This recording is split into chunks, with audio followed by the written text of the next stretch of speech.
You know, I think all of us have had a toilet clog one time or another.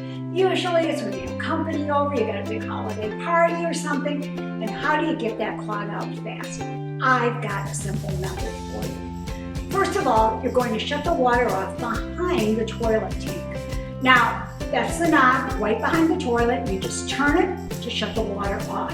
Or even easier, simply take a bucket of water, pour it into the toilet, and down that water goes. Now what we're going to do is we're going to take about a half cup of your favorite liquid dish soap. Doesn't matter what kind it is. And we're going to put a good half cup in there. Now, don't worry, you can't put in too much. Then we'll walk away. Simply go away for about 30 to 40 minutes. When you come back, you're going to take a kettle of hot water.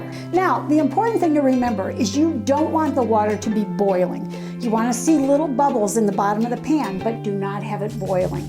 Now, we're going to simply take that and we're going to pour it in to the toilet. And remember, you're using hot water. Well, there you go. That's what happens if you have a clog in the toilet. It's that easy. If it doesn't go down immediately, take your plunger, give it a few plunges. And to seal that plunger good, put a little Vaseline down the edges of it. Push it up and down a few times, and that should release the rest of the clog. If it doesn't release that clog, you'll need to call a plumber.